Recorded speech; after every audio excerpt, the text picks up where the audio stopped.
खुद गर्ज लोगों को जो साथी बनाते हैं वही जीवन भर विश्वासघात झेलते हैं।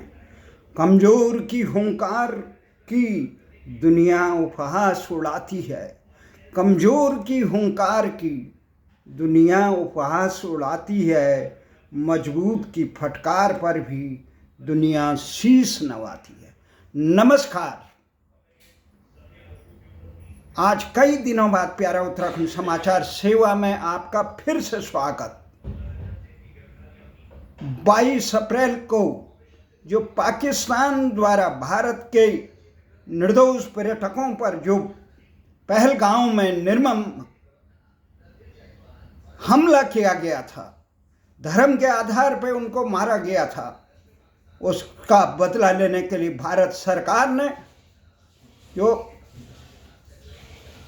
ऑपरेशन सिंदूर चलाया, उन आतंकी ठिकानों को ध्वस्त करने के नाम पे, पाकिस्तान के आतंक की ऐशकाओं को खात्मा के नाम पे, उसमें 8-9 मई को जो निर्मम प्रहार भारत की जाबाज सेना ने पाकिस्तान पे किए, उसके बाद जिस रहस्यमय परिस्थितियों में यह अचानक यहाँ पर संघर्ष विराम थोपा गया, जिसका उत्तर न भारत सही ढंग से दे पाया, न पाकिस्तान दे पाया, न अपितु इसका श्रेय अमेरिका ने लिया। अमेरिका के राष्ट्रपति ने कहा कि मैंने दोनों को परमाणु शक्ति संपन्न राष्ट्रों को ये डपट दिया, समझा दिया, उनके बीच में संघर्ष विराम कर दिया। वहीं भारत कहता है कि बड़ी मजबूती से कहता है, दावे के साथ कहता है, पाकिस्तानी सेना के जो सेना द्वारा युद्ध बंदी का गुहार लगाया गया, तब ये बंदी की गई। परंतु अमेरिका इस बात की परिस्थिति जन साक्ष्य है। अमेरिका के राष्ट्रपति की खाड़ी देशों में यात्रा के दौरान किसी प्रकार का उनके इस यात्रा में व्यवधान न हो, निष्कंटक हो, सारे संसार का ध्यान चले, इसलिए सऊदी अरब ने भी, अमेरिका ने भी और अन्य देशों ने भी शायद ये कराया हो, क्योंकि संघर्ष विराम भारत तो आतंक का खात्मा करने के लिए, और आतंकी कौन? आतंकी वो भाड़े के टट्टू नहीं है जिन्होंने वहाँ, केवल वही नहीं जिन्होंने पहलगाम में गोली चलाई। अभी तो उनके आका तो पाकिस्तान में बैठे हैं, जिन्होंने संसद हमला कराया, जिसने पहलगाम हमला कराया, जिन्होंने पुलवामा, उड़ी से लेकर अक्षरधाम से लेकर पठानकोट से लेकर कहाँ भारत के हर गली कूचे में हमला कराया, जब बंबई पे हमला कराया, संसद पे हमला कराया, वो आतंकियों के सरपरस्त मुख्य जो शक्ति है पाकिस्तानी सेना और सैन्य प्रतिष्ठान, पाकिस्तानी हुक्मरान उनको उनका मान मर्दन करने के लिए इस समय देश की जनता चाह रही थी। देश के सेना प्रमुख ने भी कहा था, सेना प्रमुख नहीं, रक्षा मंत्री राजनाथ ने भी कहा था कि देश की जनता, देश की सरकार जन भावनाओं के अनुरूप करेगी।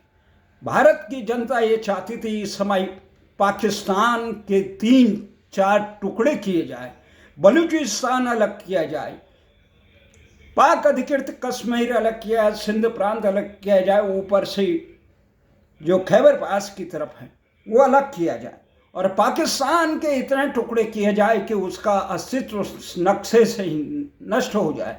उसे फिर ये हिमाकत करने की हिम्मत ना आए कि भारत के साथ फिर इस प्रकार का आतंकी, ये न केवल भारत के आतंकी हमलों पर अंकुश लगता है, अपितु विश्व में जो आतंकवाद की जननी बन चुकी है, फैक्ट्री बन चुकी है पाकिस्तान, उस पर अंकुश लगता। परंतु हुआ क्या, भारत की इस गुहार को किसी ने नहीं सुना। ना अमेरिका उसके साथ मजबूती से खड़ा हुआ, अपितु अमेरिका पाकिस्तान का पूर्व के समय की तरह, जिस समय पाकिस्तान का खात्मे का समय है, उस समय ढाल बन के उसकी रक्षा के लिए, न केवल रक्षा के लिए, अपितु उसने विश्व वित्तीय संस्थान से उसे करोड़ों लाखों करोड़ डॉलर का सहायता भी दी, जिनसे वो हथियार खरीदेगा, जिनसे उसने आतंकियों को मजबूत देने के उन खराद को बांटा, वहां पे उनके आतंक के गढ़ों को मजबूत बनाने का काम किया। परंतु न अमेरिका न उसके लोग जिन्होंने इस आतंक के मसीहा पाकिस्तान को सहायता देने में हामी भरी, इंटरनेशनल मॉनेटरी फंड में जिन लोगों ने सहयोग किया, उसमें तमाम देश विश्व के विकसित देश हैं, जिसमें जापान से लेकर अन्य देश हैं, जो भारत के हमदर्द बनते थे। परंतु अमेरिका के इशारे पर वो भारत के साथ नहीं। इसलिए कहा गया है, कमजोर की हुंकार दुनिया उपहास उड़ाती है। कमजोर की हुंकार कभी दुनिया उपहास उड़ाती है, मजबूत की फटकार पर भी दुनिया शीश नवाती है। जिस प्रकार से अमेरिका ने पूरे विश्व को इस समय टैक्स वार में, ट्रेड वार में घसीट दिया था, उससे पहले मजबूत चीन ने जिस प्रकार से पूरे संसार के लाखों लोगों को कोरोना में खात्मा कर दिया था, कोई बोलने वाला नहीं। इस समय पूरे संसार में भारत इस सीज फायर का अर्थ नहीं समझा पा रहा है आम जनता को। आखिर यहाँ युद्ध बंदी से क्या हासिल हुआ? हमारे देश में बार बार हमले करने वाले, जहाँ तक ये सबक सिखाने की बात है, पाकिस्तान को क्या सबक सिखाया? उसने आतंकियों को, वो पूरे देश में, पाकिस्तान में जीत का हर्ष और उल्लास मना रहा है, जबकि उसकी निर्णायक हार हुई थी। वो गुहार लगा रहा था अपने आका अमेरिका से लेकर, वो पश्चिमी देशों से गुहार लगा रहा था, वो भारत से भी गुहार लगा रहा था। परंतु भारतीय नेतृत्व को किसी भी हद से उसको इस समय सर कुचल देना चाहिए था, आतंक का खात्मा करना चाहिए था। जिस प्रकार के रावण की नाभि में अमृत था, उसी प्रकार के पाकिस्तान को आतंक मुक्त करने के लिए उसके सैन्य प्रतिष्ठानों को उसे शक्तिहीन कर देना चाहिए था, उसके नक्शे में मिटा देना चाहिए था। परंतु चाहे किसी कारण से संघर्ष विराम किया, चाहे अमेरिका के दबाव में किया। क्यों? अमेरिका के राष्ट्रपति इस समय जो खाड़ी देशों में आए, उस समय न इजराइल ने गाजा और लेबनान और हुतियों पे हमला किया, सीरिया पे हमला नहीं किया। परंतु जैसे ही ट्रंप अमेरिका पहुंचे, उसके बाद इजराइल ने भी हमले किए, गाजा में किए, उसके बाद हुतियों पे भी किए। सीरिया में तो इस समय तो राजशिला को, आतंकी को राजशिला कर दिया, ये अभयदान दे दिया अमेरिका के राष्ट्रपति ने, जिस पे उन्होंने खुद लाखों डॉलर का इनाम लगाया था, जो ISIS का आतंकी बता रहे थे, जिसको संरक्षण देकर वहां पे असद को बेदखल किया गया। ये तमाम चीजें हैं। अब भारत सरकार, ये जनता को, इनमें देश के तमाम समाचार पत्रों में बड़ी संख्या में भारत में झंडा तिरंगा यात्राएं चल रही है। ऐसा गुणगान किया जा रहा है जैसे भारत सरकार ने आतंक को समाप्त कर दिया। विपक्ष भी हास्यप्रद है, क्या किम कर्तव्य विमूढ़ है। परंतु सरकार को चाहिए कि वो मुंह तोड़ जवाब दे। आखिर किस दबाव के आके इस सेना के हाथ मान दिए गए? क्यों निर्णायक प्रहार नहीं किया? क्यों एक और पुलवामा के इंतजार किया? क्यों इस समय आतंकी को अभयदान दिया गया? चाहे अमेरिका के समर्थन के हस्तक्षेप से हो या अदूरदर्शी निर्णय से हो, ये नहीं होना चाहिए था। इस समय सबसे अनुकूल अवसर था पाकिस्तान को खात्मा करने का, क्योंकि आतंक का मूल प्रहार की जो आतंकी हमने माने थे, दाऊद इब्राहिम से लेकर तमाम जितने भी बड़े शीर्ष थे, उनमें से बड़े शीर्षों में नहीं मरे, छोटे मोटे उनके बड़े हार्डकोर मरे होंगे, परंतु जो शीर्ष से लश्कर का प्रमुख हाजिब शरीफ से लेकर ये तमाम आतंकी अभी जिंदा थे वहाँ। हमारा तो ये है कि ये नहीं, पाकिस्तान की सेना को इस समय मरणासन पहुंचाना चाहिए था। इस समय बलूचिस्तान को स्वतंत्र करने हम अमेरिका के झांसे में आ गए। अमेरिका के राष्ट्रपति खाड़ी देशों में जाए न जाए, इससे भारत को उसी प्रकार का जवाब देना चाहिए जिस प्रकार से परमाणु परीक्षण के समय अटल बिहारी वाजपेयी ने अमेरिका के दबाव को मानने के लिए इनकार किया था। जिस समय बांग्लादेश निर्माण के समय इंदिरा गांधी ने अमेरिका के राष्ट्रपति के तमाम धमकियों को नज़रअंदाज करके एक नया कीर्तिमान बनाया था, पाकिस्तान के 2 टुकड़े किए थे। ऐसे इतिहास की से सबक लेना चाहिए था, परंतु हमने इस समय ये भूल कर दी। इस समय किसी प्रकार से पाकिस्तान के परमाणु अस्त्रों को जो बताया जा रहा है कि वहाँ पे प्रहार किया, वो बहुत ज़रूरी था। उस पर 4 प्रहार और करने चाहिए थे। अमेरिका सहित किसी के दबाव में नहीं आना चाहिए। परमाणु लाखों लोगों की बात तो छोड़िए, पाकिस्तान ने भारत के लाखों लोगों को अपने निर्माण के बाद आज तक खात्मा कर दिया। उन लोगों का कौन होगा? कश्मीर में अमेरिका के नापाक इरादे किस प्रकार होंगे, इसलिए अमेरिका के तमाम चीज़ों को वो हमेशा पाक का हम दर्द रहा, हम समर्थक रहा, चाहे कारगिल युद्ध में हो, चाहे किसी भी युद्ध में हो, वो पाकिस्तान का रहनुमा बना है। इस समय भी जिस प्रकार से वो भारतीय आर्थिक जगत को नुकसान पहुंचाने का काम ट्रंप कर रहा है, किस कारण कर रहा है ये विवाद का विषय है, परंतु इस समय सबसे बड़ी बात है देश को इस प्रकार एक सबक सीखना चाहिए। हमें पृथ्वीराज चौहान की भूलों से सबक सीखना चाहिए था कि इस प्रकार से दुश्मन को मौका नहीं देना चाहिए फिर से मजबूत। जिस प्रकार से पाकिस्तान के प्रधानमंत्री और सेना प्रमुख हुंकार भर रहे हैं भारत को सबक सिखाने के लिए और अपनी जीत बता रहे हैं, वो इससे आंखें खुल जानी चाहिए। हमारे मित्र, जहाँ तक भारत सरकार ने पूरे विश्व की तरफ उसके सबूत देने चाहिए। सबूत क्या करें? या खुदा कैसा जमाना आ गया, कातिल खुद फैसला सुनाना है। किस विश्व पंचायत की बात कर रहे हैं? सबकी आंखों के खुले हैं। फिर उसके बाद भी उस आतंकी पाकिस्तान को विश्व जगत से इतने करोड़ों की सहायता देना, आर्थिक संस्थान से इस प्रकार की सहायता देना, अपने आप आतंकवाद को बढ़ावा देना है। इसलिए भारत को मजबूत होना चाहिए था। किसकी तरह? चीन की तरह। चीन और इजराइल की तरह। आर्थिक विकास किस ढंग से करना चाहिए था? जापान और सिंगापुर की तरह। सिंगापुर कितनी मजबूती से 1965 के बाद, 1963 के बाद, फिरंगियों से आज़ादी मिलने के बाद उसने, वहाँ के नेतृत्व ने जिस प्रकार से पूरे सिंगापुर को विश्व का सबसे समृद्ध देश बना दिया, जो भारत के का कभी एक हिस्सा रहा था राज का।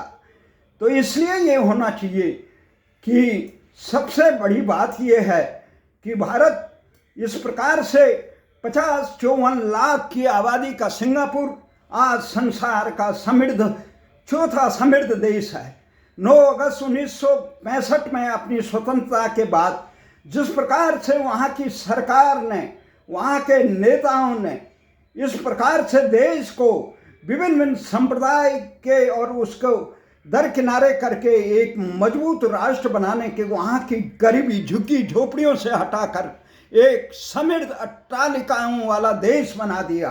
वहाँ के कम संसाधनों के बावजूद भी संसार में सबसे अधिक पर व्यक्ति आय में सबसे अधिक बनाने वाले देशों में शुमार कर दिया। ये तमाम वहाँ के नेतृत्व के दूरदर्शिता के कारण हुआ। जिस प्रकार से चीन ने भी किस प्रकार से अपने आज़ादी के बाद, अपने इस नवनिर्माण के बाद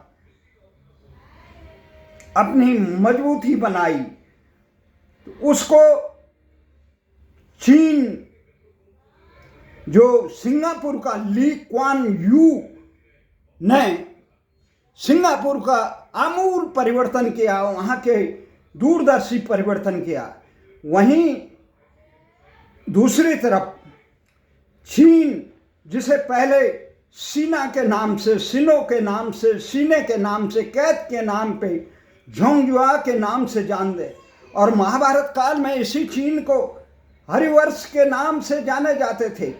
चीन देश का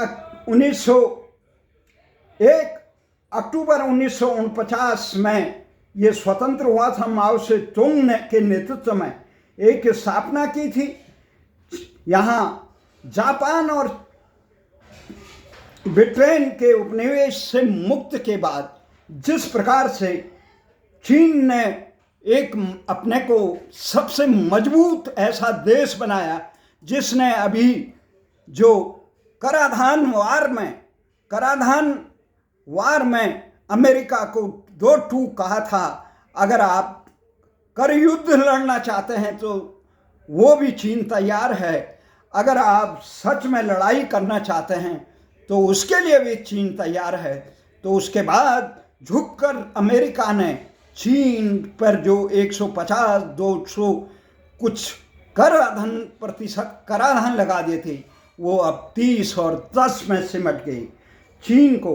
वहीं दूसरी तरफ 14 मई 1948 में ये इजराइल का निर्माण हुआ। इजराइल ने अपने तमाम विपरीत परिस्थितियों के बाद, अपने तमाम दमनों से सीख लेके एक मजबूत राष्ट्र बनाया। वहीं 15 अगस्त 1947 में इतने बड़े 14 अगस्त को हुए विभाजन और 22 लाख से ज़्यादा भारतीयों के कत्ले आम के दर्द के बावजूद भारत के हुक्मरानों ने सबक नहीं ली।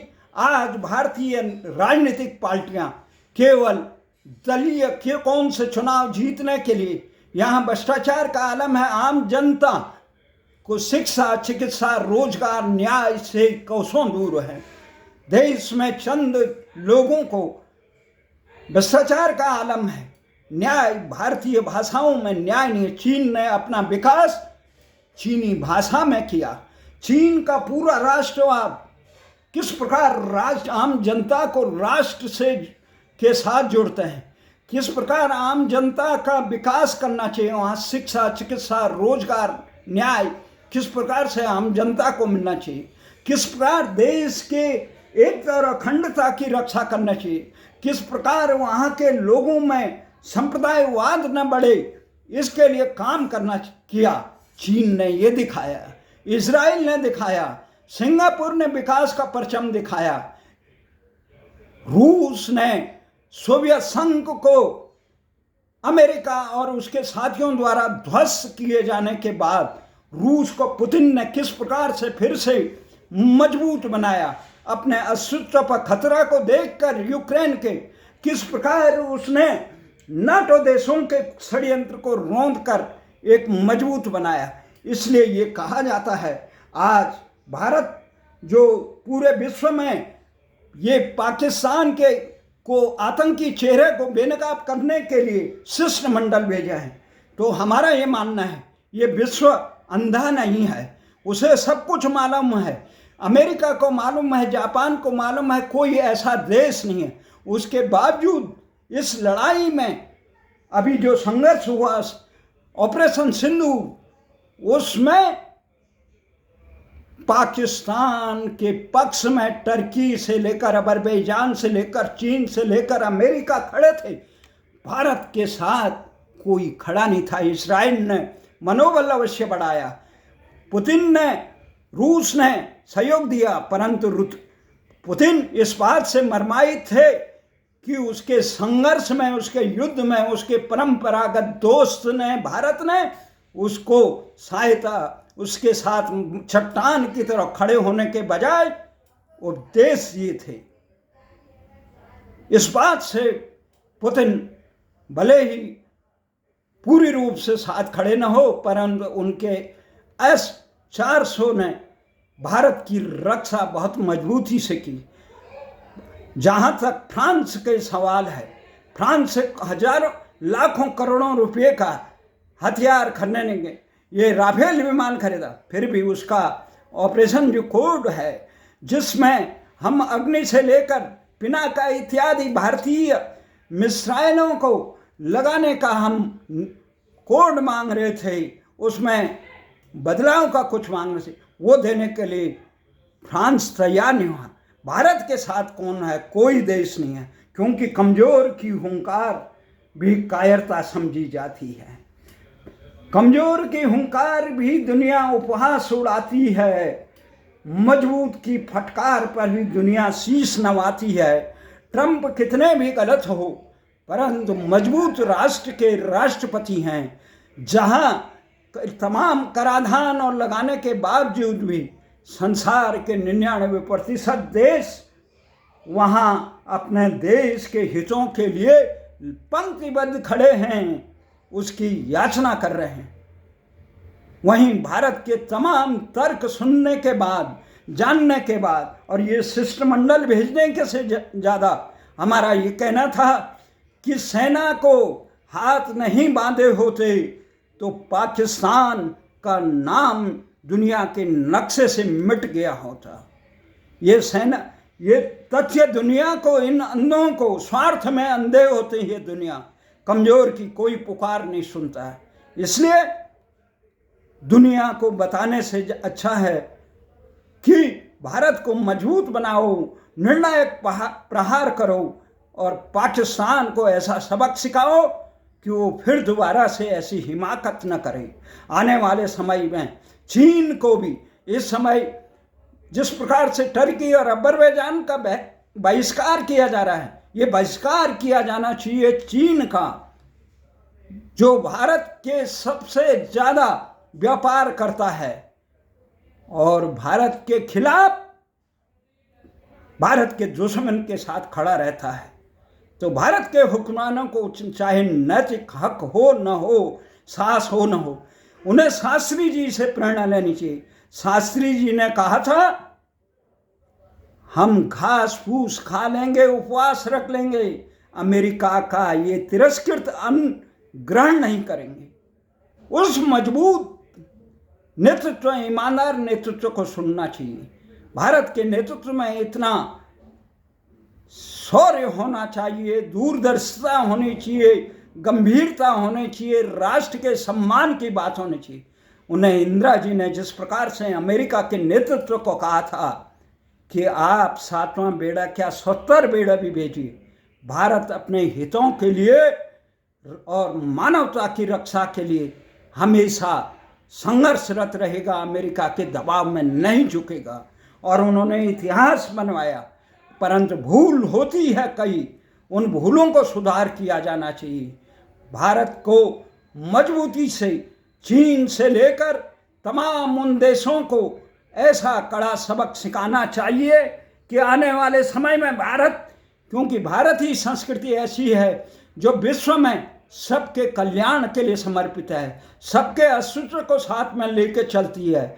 क्योंकि संसार में न अमेरिका न चीन कोई आदर्श नहीं है, ये केवल अपने विस्तारवादी, अपने वर्चस्व के लिए मानवता, लोकतंत्र और अन्य देशों के अस्तित्व को किसी प्रकार से स्वीकार नहीं करते हैं। ये साम्राज्यवादी ताकतें पूरे विश्व को अमन, चैन और लोकशाही पे ग्रहण लगाते हैं। इसलिए इससे सबक सीखना होगा। जय हिंद, जय भारत।